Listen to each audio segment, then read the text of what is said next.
আসসালামু আলাইকুম, welcome back to my YouTube channel and Facebook page with another video.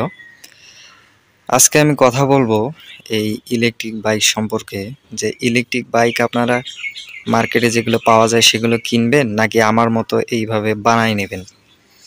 তো আপনাদের বানাই নিলে কি সুবিধা হবে আর কিনলে কি সুবিধা বা অসুবিধা হবে সেই সম্পর্কে আজকে আমি আলোচনা করব।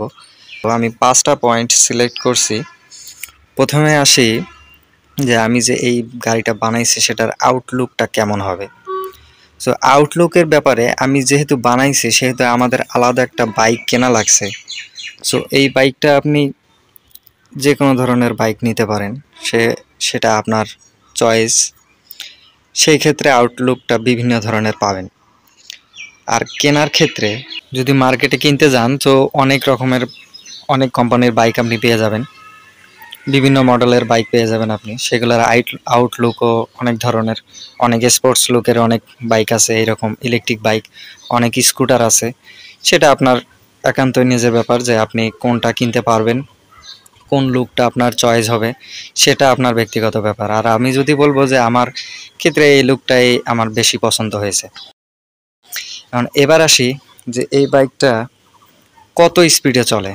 সো আমি যে এই বাইকটা বানাইছি এই বাইকের স্পিড আমি যেহেতু এটা রিস্কার মোটর, যেহেতু হাই স্পিড মোটর, সেহেতু আমি 45 পাই পার আওয়ার, ঘন্টায় 45 কিলোমিটার পার আওয়ার আমি কিন্তু এটার স্পিড পাই। আর আপনি যদি মার্কেটে যে বাইকগুলো আছে সেগুলো কিনেন, স্কুটার হোক আর স্পোর্টস বাইক হোক, আপনি অনেক স্পিডেই চালাইতে পারবেন, 80 থেকে 100 কিলোমিটার পার আওয়ার চালাইতে পারবেন আপনি। সো এবার আসি এই বাইকে আমি মাইলেজ কত পাচ্ছি। এখানে যেহেতু আমি 48 ভোল্টে 30 এম্পিয়ারের ব্যাটারি ইউজ করেছি এবং যেহেতু এটা হাই স্পিড মোটর আমি লাগাইছি, সেই ক্ষেত্রে আমার এখন পর্যন্ত আমি মাইলেজ পাচ্ছি 50 কিলোমিটার। এক চার্জে আমি 50 কিলোমিটার পাই। এখন আপনি যদি এই মোটরটা চেঞ্জ করে রিস্কার অন্য যে মোটরগুলো আছে 750 ওয়াটের মোটর, সেই মোটর যদি আপনি লাগান তাহলে আপনার মাইলেজটা কিন্তু 80 কিলোমিটার পাবেন। এক চার্জে আপনি 80 কিলোমিটার চালাইতে পারবেন। এবার আসি বাজারে যে ইলেকট্রিক বাইকগুলো পাওয়া যায় সেগুলো মাইলেজ কতটুকু দেয়। আপনি যে বাজারে ইলেকট্রিক বাইকগুলো দেখতে পান সেগুলো মাইলেজ আপনাকে অতিরিক্ত 40 দিবে, না হয় 50 দিবে। সেটা কিন্তু আমার এই বাইকের তুলনায় ওই বাইকের মাইলেজ খুবই কম। হতে পারে স্পিড একটু বেশি দেয় কিন্তু মাইলেজটা খুবই কম। সেক্ষেত্রে আমি মাইলেজের ক্ষেত্রেও এই বাইকটিকেই আমি এগিয়ে রাখব। এবার আসি এই বাইকের ব্যাটারি সম্পর্কে। আমি এই ব্যাটারিগুলো নিয়েছি 16,000 টাকা দিয়ে। 30 এম্পিয়ারের 12 ভোল্টের এক একটা ব্যাটারি, এক সেট থাকে, এক সেটে 4টা থাকে। আমি 16,000 টাকা দিয়ে এটা নিছি। তো ব্যাটারি 1 বছর পর চেঞ্জ করতে হবে। সো এই চেঞ্জ করতে গেলে আমি 16,000 টাকা খরচ করলে আমি আবার নতুন ব্যাটারি উঠাতে পারবো। কিন্তু আপনি যদি মার্কেটে যেসব ইলেকট্রিক বাইক আছে সেগুলো যদি আপনি কিনেন, তো আপনাকে ব্যাটারি 1 বছর পর চেঞ্জ করতে হবে, কিন্তু সেই ব্যাটারিগুলোর দাম আপনার কাছে রাখবে 30 থেকে 40,000 টাকার মতো। সো আপনার সেইখানেও ব্যাটারির দাম বেশি পড়তেছে, আর এই বাইকটা বানাইলে আপনার ব্যাটারির দামটা কম পড়তেছে। তো আমি এখানেও এই বাইককেই এগিয়ে রাখবো, যেহেতু এই ব্যাটারির দামটাও কম পড়তেছে।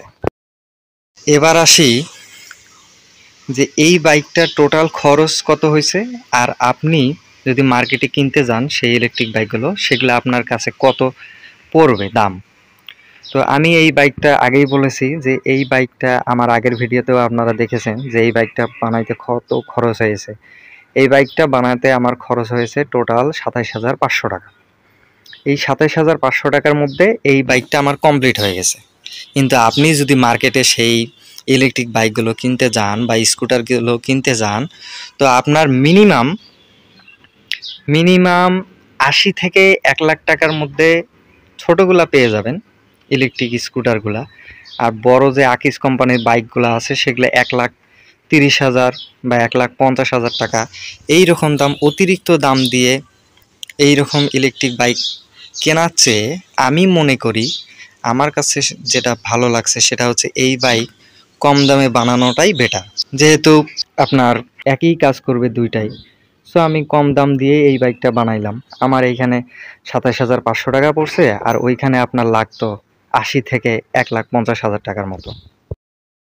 এখন আসি যে আপনি এই ইলেকট্রিক বাইক নিজে তৈরি করবেন নাকি বাজারে যে ইলেকট্রিক বাইকগুলো আছে সেগুলো কিনবেন।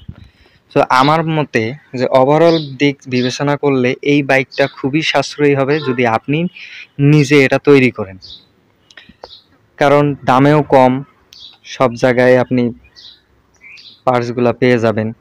আর ইলেকট্রিক বাইকগুলা, বাজারে যে ইলেকট্রিক বাইকগুলো সেগুলোর পার্টস সচরাচর পাওয়া যায় না, বাইক সেই জন্য ফেলে রাখা লাগে, চালানো যায় না। সো আমার মতে সব দিক বিবেচনায় আমি যে বাইকটা বানাইছি এটাই আমার কাছে বেস্ট। আপনারাও এইভাবে বাইক নিজে বানাইতে পারেন, কেনার চেয়ে বানানোটাই আপনার জন্য সবচাইতে ভালো হবে। সো আজকের ভিডিওটা এই পর্যন্তই। সামনে আরও এই বাইক সম্বন্ধে আরও ভিডিও আসবে। সো আপনারা এই ইউটিউবে যারা দেখছেন বা ফেসবুকে যারা দেখছেন অবশ্যই চ্যানেলগুলো সাবস্ক্রাইব করে দিবেন, লাইক করবেন, শেয়ার করবেন এবং কমেন্ট করবেন যে আপনারা আরও কী রকম ভিডিও চান, এই বাইক সম্পর্কে আর কি জানতে চান। সো আজকে এই পর্যন্তই। খোদা হাফেজ।